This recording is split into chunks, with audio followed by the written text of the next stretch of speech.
3 તાલુકા પંચાયત, જૂનાગઢ મહાનગરપાલિકા અને 68 નગરપાલિકાઓની ચૂંટણી માટે ઉમેદવારી પત્રક ભરવાની ગઈકાલની તારીખ પૂરી થઈ ચૂકી છે. પણ આ દરમિયાન અનેક વિવાદો થયા છે.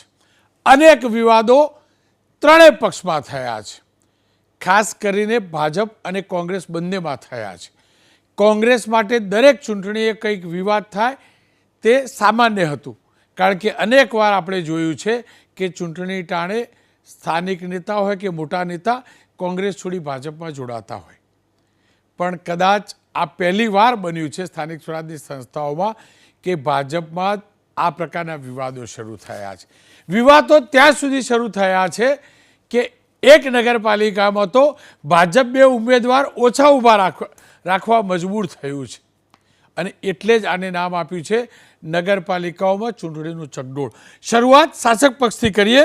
જેતપુર નગરપાલિકા, અહીંના નગરપાલિકાના પૂર્વ પ્રમુખ સુરેશ સખરેલિયાને ભાજપે મેન્ડેટ ન આપ્યું, જેના કારણે તેમના સમર્થનમાં મેન્ડેટ અપાયેલા 42 ઉમેદવારોએ ઉમેદવારી પત્ર પાછું ખેંચવાની ચીમકી આપવી અને આ ચીમકી મળી ત્યારે સ્થાનિક નેતા પૂર્વ મંત્રી અને ધારાસભ્ય એવા જયેશ રાદડિયાએ તમામ સાથે બેઠક કરી, તમામને સમજાવ્યા અને ઉમેદવારી પાછી ન લેવા માટે સમજાવ્યું.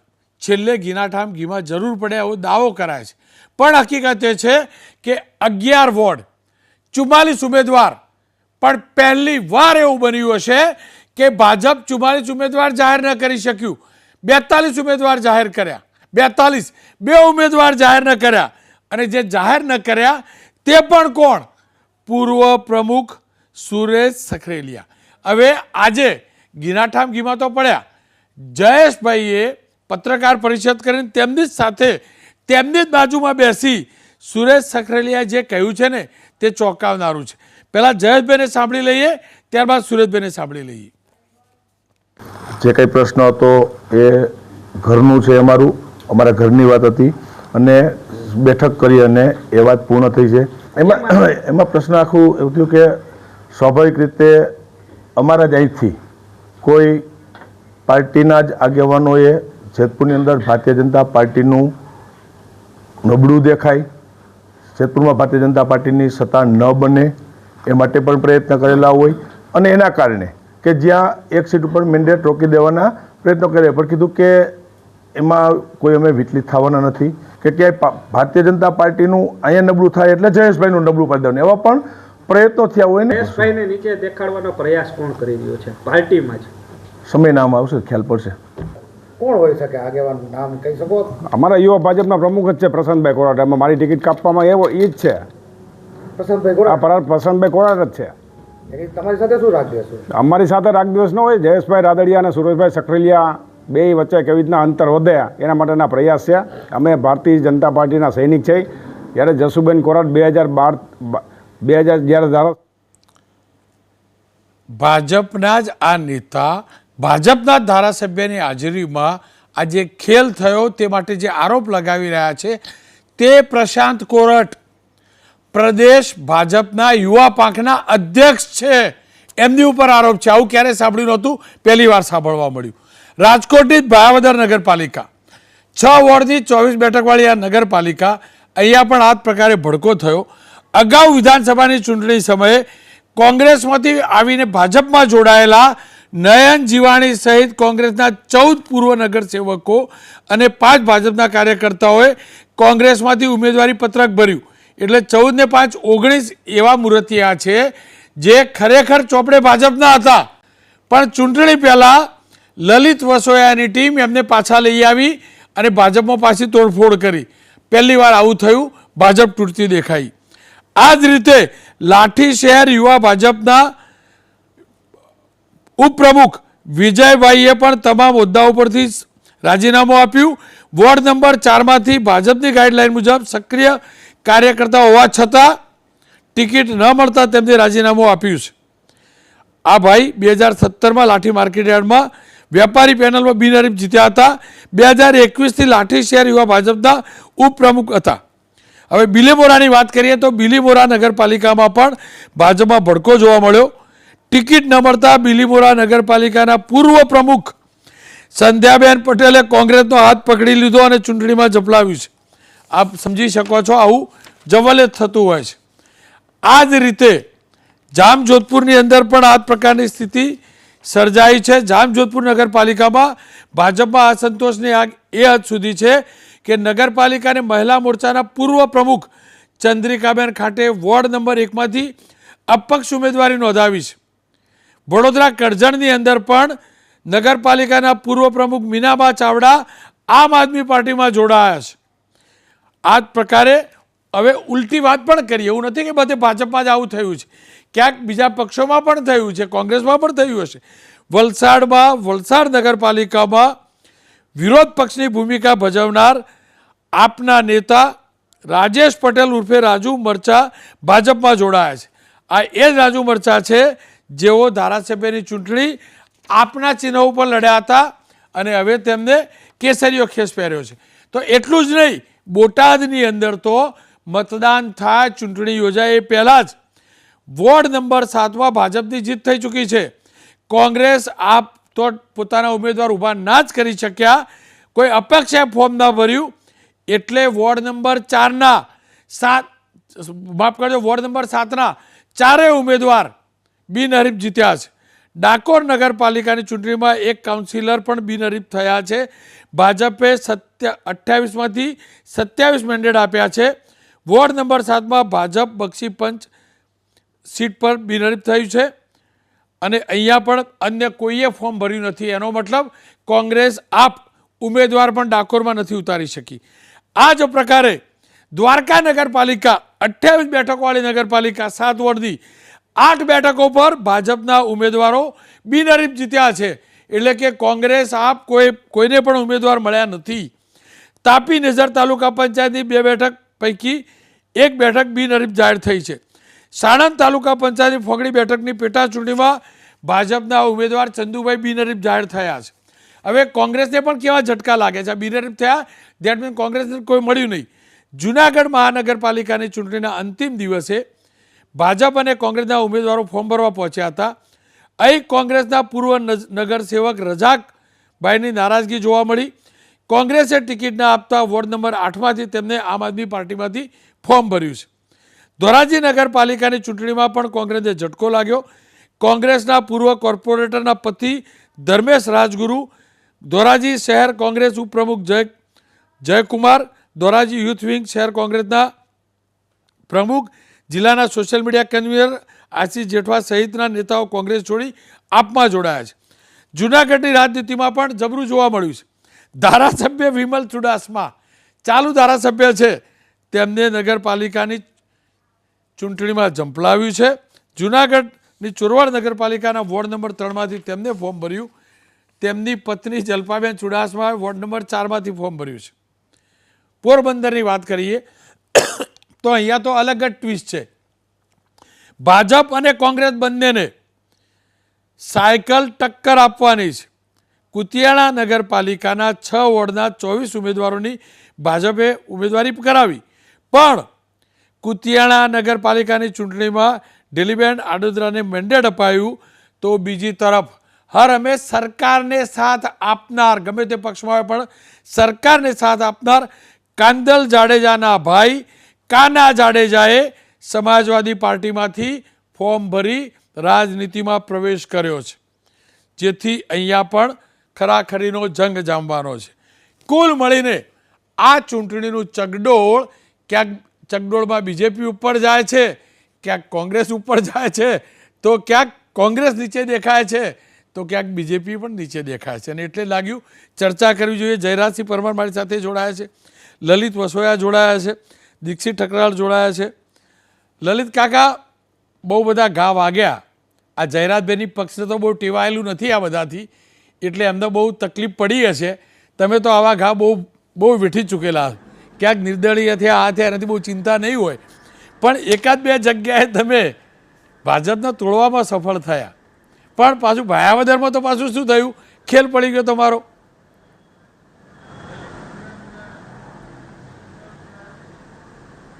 અવાજ કપાઈ, લલિતભાઈ અવાજ મળ્યો? અવાજ બંધ થઈ ગયો. લલિતભાઈ અવાજ મળ્યો? જી, ભાયાવદરમાં શું થયું લલિતભાઈ?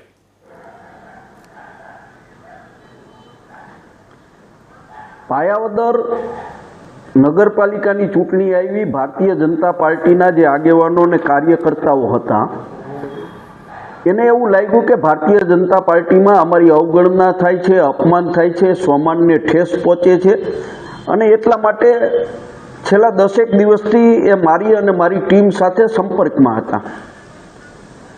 અને એમને ગઈકાલે જ એવો નિર્ણય કર્યો કે ભાઈ અમે આ ભારતીય જનતા પાર્ટી છોડી અને તમારી સાથે જોડાવા માગીએ છીએ, અને કોઈ પણ જાતની શરત કે કન્ડિશન વગર ત્યાંના 14 જેટલા કોર્પોરેટરો કોઈ પણ જાતની શરત વગર મારી સાથે જોડાણા છે, અને અમે આખી ટીમ બનાવીને ભાયાવદર નગરપાલિકાની ચૂંટણી લડીએ છીએ. રોનકભાઈ, મારે એક કહેવું છે કે ધોરાજીની અંદર પણ મેં આપની જ, હું તો બોલીશ કાર્યક્રમમાં શ્રદ્ધાબેન રાજપૂત હતા ત્યારે ચેલેન્જ મારીને કીધું હતું કે ધોરાજીની અંદર ભારતીય જનતા પાર્ટી પૂરા ઉમેદવાર નહીં રાખી શકે, અને 24 જ જેટલા મેન્ડેટ ધોરાજીની અંદર ભારતીય જનતા પાર્ટીએ રજૂ કર્યા છે. જી, 36 માંથી 24. પણ તમે જુઓ, જેતપુરની અંદર ખેર પડે એવું લાગતું હતું, પણ પાછું સમાધાન થઈ ગયું. બીજેપીમાં 2 બેઠક તમને કદાચ મળી જશે, પણ પાછું સમાધાન તો થઈ ગયું. આ સમાધાન થયું એ બહારથી દેખાતું છે કે ખરેખર થયું હશે? જો રણકભાઈ, એ ભારતીય જનતા પાર્ટીનો આંતરિક મામલો છે, પણ ગમે ત્યાં તૂટે અને ફરીથી ગાંઠ મારો કે થીગડા મારો, એ થીગડા અને ગાંઠ અકબંધ રહેવાની છે. જેતપુર નગરપાલિકાની અંદર સુરેશભાઈ સખરેલિયા એમને મેન્ડેટ ન આવ્યું, અને એને જે રીતે ભારતીય જનતા પાર્ટીના આગેવાનો સામે આક્રોશ વ્યક્ત કર્યો અને કીધું કે જયેશભાઈનું કદ નાનું કરવા માટે પાર્ટીના જ નેતાઓએ આ કર્યું છે, ને જયેશભાઈ પણ બોલ્યા. તો બહુ સ્પષ્ટપણે છે કે ભારતીય જનતા પાર્ટીમાં જેતપુરમાં પણ આંતરિક વિવાદ છે, અને એનો બેનિફિટ કોંગ્રેસ પાર્ટીને મળશે એમાં શંકાને કોઈ સ્થાન નથી. પણ લલિતભાઈ, અમુક બેઠક, અમુક નગરપાલિકાઓ એવી છે જ્યાં ભાજપ બિનહરીફ જીતી ગયું. જો આ બોટાદમાં બિનહરીફ જીતી ગયું, શું કારણ? તમને ઉમેદવાર સુદ્ધા ના મળે?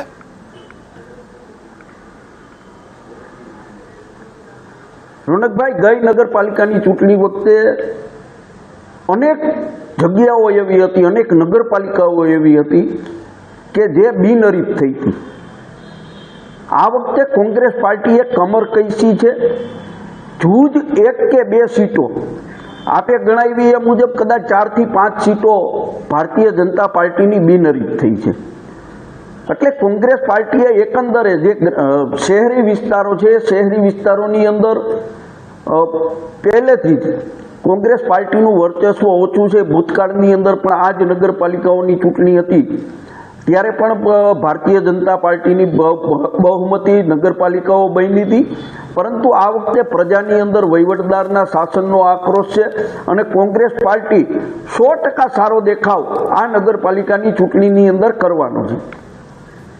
અચ્છા, મને એ કહો, જુનાગઢ મહાનગરપાલિકા તમને અપેક્ષા લાગી રહી છે? કારણ કે જો આજે સાંસદનું જે નિવેદન આવ્યું વિજય વિશ્વાસ સંમેલનમાં, ક્યાંક અમે, સાંસદે એવું કહ્યું છે, ક્યાંક અમે જનતાની અપેક્ષાઓ પૂરી કરવામાં કદાચ સફળ નથી થયા. હવે આ નિવેદન આવ્યું કે તમને લાગે છે એ બધે જે સ્થિતિ સર્જાયનો ફાયદો થઈ જશે તમને? જૂનાગઢની અંદર અતિવૃષ્ટિ વખતે જે કોર્પોરેશનની અનાવડત અને કોર્પોરેશનના આડેધડ વહીવટને કારણે પ્રજાએ જે હાડમારી ભોગવી છે, અને છેલ્લા કોર્પોરેશન બન્યા પછી જૂનાગઢના રોડ રસ્તાઓની સ્થિતિ આખા ગુજરાતની અંદર કોઈ પણ કોર્પોરેશનમાં આ સ્થિતિ ન હોય એ સ્થિતિની અંદર રોડ રસ્તાની સ્થિતિ છે, પીવાના પાણીની પરિસ્થિતિ છે, સફાઈની પરિસ્થિતિ છે, સ્ટ્રીટ લાઇટની સ્થિતિ છે. એટલે પ્રજા ખરેખર ત્રાહીમામ પોકારી છે. અને રોનકભાઈ, આપને કહું કે ભૂતકાળની અંદર અનેક જગ્યાએ રાજકોટ તો જનસંઘ વખતથી ભારતીય જનતા પાર્ટીનો ગઢ હતો, ત્યાં પણ એક વખત પ્રજાએ આક્રોશમાં આવી અને ભારતીય જનતા પાર્ટીએ સામે આક્રોશ વ્યક્ત કરીને રાજકોટ કોર્પોરેશન પણ ભારતીય જનતા પાર્ટીની હતી, એ કોંગ્રેસને સોંપી હતી. એટલે પ્રજા ક્યારે શું નિર્ણય કરે છે એ રોનકભાઈ કહી ન શકાય. પણ આ વખતે અમારો આત્મવિશ્વાસ છે કે નગરપાલિકાઓની ચૂંટણીમાં આખા ગુજરાતની અંદર કોંગ્રેસ પાર્ટી સારો દેખાવ કરશે. લલિતભાઈ, આપનો ખૂબ ખૂબ આભાર. આપ પણ ચૂંટણીમાં વ્યસ્ત છો, કારણ કે હું જાણું છું છેલ્લે ખેલ કેવા પાડવાના હોય અને પ્રમુખ કેવા દોડતા હોય. મારી સાથે જયરાજસિંહ જોડાયા છે. જયરાજસિંહ, જુઓ, તમારા પક્ષની ચૂંટણી વખતે ચારે કોર જય જયકાર થતી. આ પહેલી વાર જોવા મળ્યું. મારી જોડે તો પ્રેસ કોન્ફરન્સ આવી ને જેતપુરવાળી, એટલે મને ખબર જ ના પડી કે આ ભાજપની પ્રેસ કોન્ફરન્સ છે કહું કોંગ્રેસની. પેલો ભાજપનો નેતા ભાજપના ધારાસભ્યની હાજરી બોલે, યુવા પ્રમુખે આ બધો ખેલ પાડ્યો. બે ઉમેદવારને મેન્ડેટ ના આપી શકાય, આવી સ્થિતિ કેમ થઈ મને કહો. તમારા પક્ષમાં આવું શું થઈ ગયું?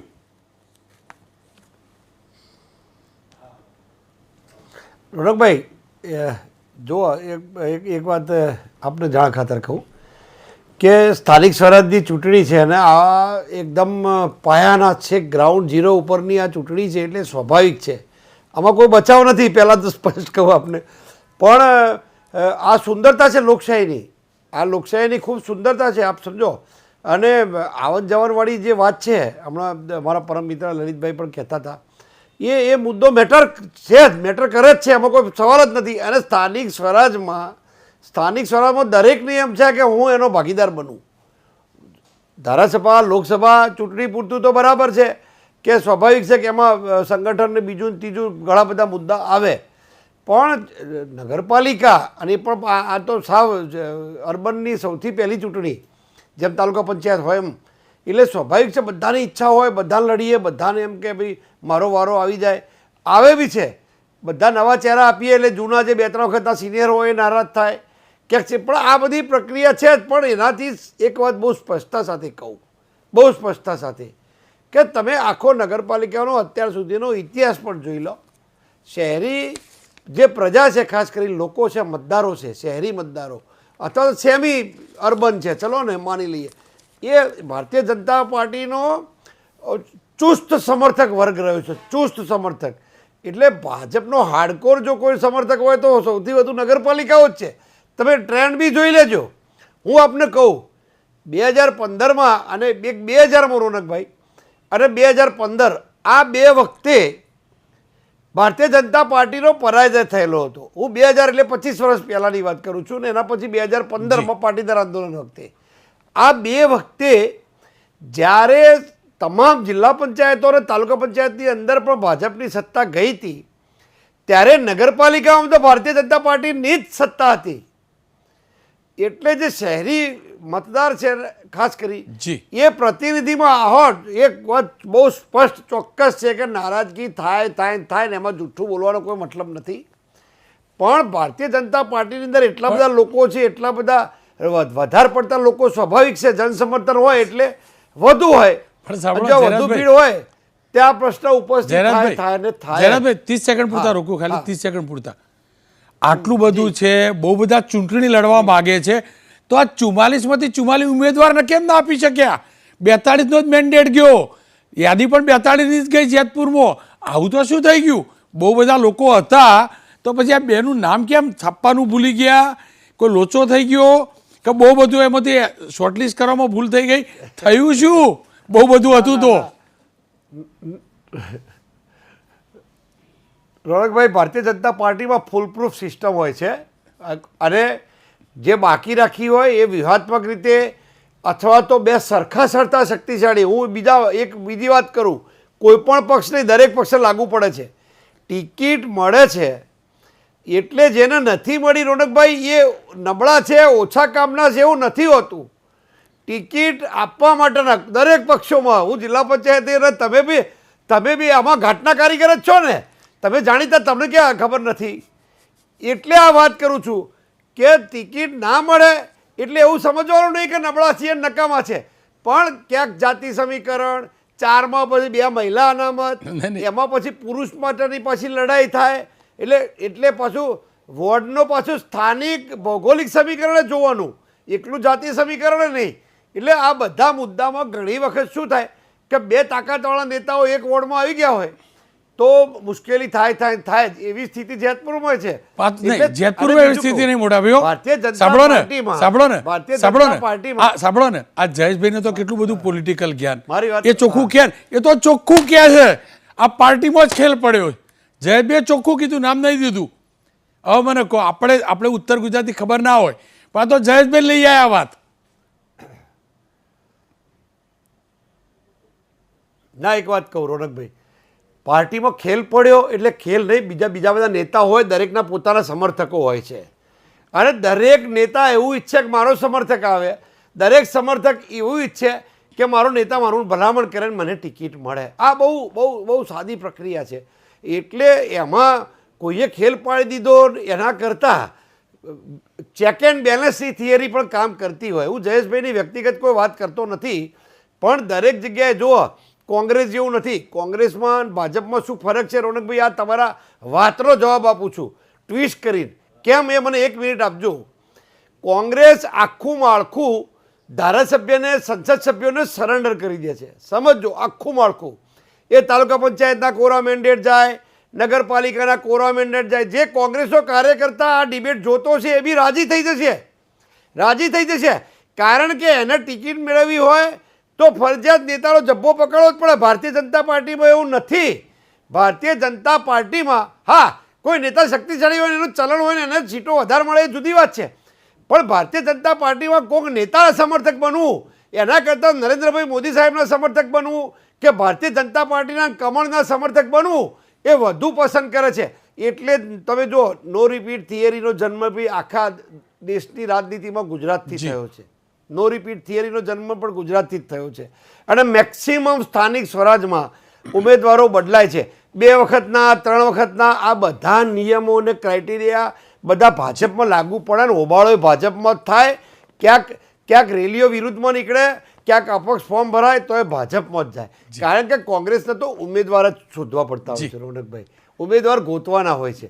એટલે આમાં હરીફાઈ કે લડાઈનો બહુ મુદ્દો નથી. આ બધા પ્રશ્નો ભાજપમાં થાય અને જ્યાં ભરતી હોય તો થાય જ. પણ એક વાત ફરીથી કહું આપના માધ્યમથી કે સિઝનમાં ગમે એટલી મગફળી માર્કેટમાં આવે, બદામના ભાવ ના ઘટે તે ના જ ઘટે. બદામના ભાવ એટલા જ રહે ગમે તેટલી મગફળી આવે તોય. એટલે ભારતીય જનતા પાર્ટીને જો નારાજ હશે એમનું મનાઈશું, એમના ઘરે જઈશું, નેતાઓ જઈને કહેશે, એમના પરિવારમાં એમનું સન્માન જળવાશે, એમના મોહલ્લામાં, શેરીમાં, સોસાયટીમાં એમનું સન્માન જળવાય. તમામ પ્રયત્નો ભાજપના તમામ નેતાઓ ડેમેજ કંટ્રોલથી જશે.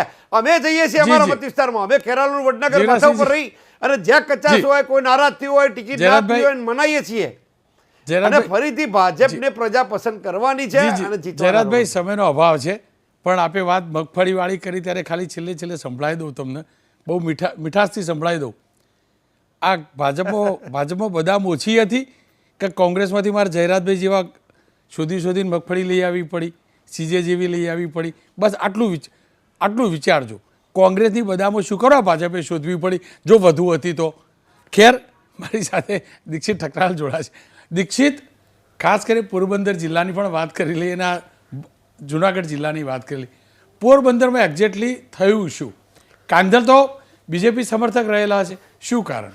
રોનકભાઈ, બેઝિકલી કાંધલ જાડેજા 2012માં 17માં બંને સમયે ચૂંટણી લડ્યા, પરંતુ એને ક્યારેય કુતિયાણામાં ઇન્ટરફિયર નહોતું કર્યું. પહેલી વખત કુતિયાણામાં ઇન્ટરફિયર કરવાનું કારણ છે કે 22માં જે ચૂંટણી થઈ અને ઢેલીબેનના પરિવારે જે પ્રમાણે જાડેજા પરિવાર કાંધલ જાડેજા ઉપર જે પ્રમાણે આરોપો લગાવ્યા, ત્યારે કાંધલ જાડેજા એવું કહ્યું હતું કે હવે હું નગરપાલિકામાં લડવા આવીશ. ગઈકાલે પણ કાંધલ જાડેજાએ નિવેદન આપ્યું, આપણે સાંભળ્યું તો એને મોદી સાહેબના ગુણગાન ગાયા. ભાજપ સામે ચૂંટણી લડવાની છે છતાં મોદી સાહેબના ગુણગાન ગયા. અને એક જ વસ્તુ કાંધલ જાડેજાએ કહી કે ભાઈ વિકાસ નથી થયો અને મારે વિકાસ કરવાનો છે. પણ એને લડાઈ કાંધલ જાડેજા વર્સિસ ઢેલીબેન ઓડેદરા બનાવી છે. સમાજવાદી પાર્ટી તો નામો નિશાન છે જ નહીં, હોય પણ નહીં, પણ ત્યાં કાંધલ જાડેજાનું નામ ચાલે છે અને સામે તેને ઢેલીબેન સામેની લડાઈ બનાવી છે.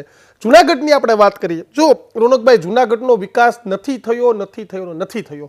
આજે પણ હમણાં અમે જુનાગઢ ગયા હતા કાર્યક્રમમાં ધાર્મિક, ત્યારે જોયું કે આખું જુનાગઢ ખોદાયેલું છે. જુનાગઢમાં એક રસ્તા સારા નથી. ભલે નેતાઓ મોટી વાતો કરતા ફરતા હોય, કોર્પોરેશન 2-3 ટર્મથી ભાજપની આવતી હોય, ધારાસભ્ય હોય, પરંતુ જૂનાગઢનો વિકાસ નથી થયો તેનું સૌથી મોટું કારણ જૂનાગઢના ભાજપના કોર્પોરેશનના નેતાના ધારાસભ્ય સાથે નથી બનતું, ધારાસભ્યને સાંસદ સભ્ય સાથે નથી બનતું ને તેનો આંતરિક વિવાદ એ આજે આપણે જોયો પણ ખરી કે રાજેશ ચુડાસમાએ ખુલીને કહી દીધું કે અહીં અમારે વિકાસ નથી થયો.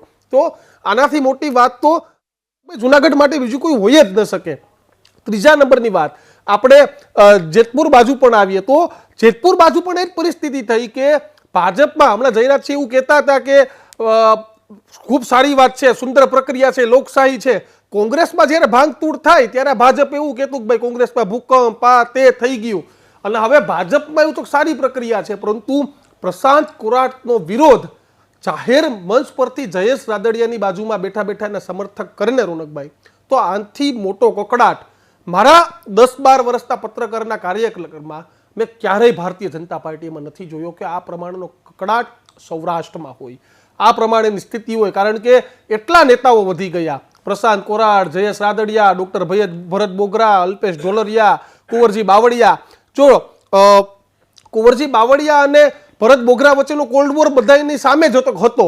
હવે જયેશ રાદડિયા નરેશ પટેલનો હતો, પણ હવે જયેશ રાદડિયા પ્રશાંત કોરાટનો પણ કોલ્ડ વોર સામે આવી ગયો. એટલે સ્થિતિ એવી છે કે એક જ પક્ષના સૌરાષ્ટ્રમાં તમે માણાવદર જાઓ તો ત્યાં જવાહરભાઈ અને અરવિંદ લાડાણીની એ જ પ્રકારની સ્થિતિ છે, તમે જુનાગઢ જાઓ તો પુનિત શર્મા અને સંજય કોરડિયાની એ જ પ્રકારની સ્થિતિ છે. એટલે આંતરિક કકડાટ છે રોનકભાઈ વધ્યો છે, તેના કારણે આ પ્રકારની સ્થિતિ છે તેનું નિર્માણ થયું છે.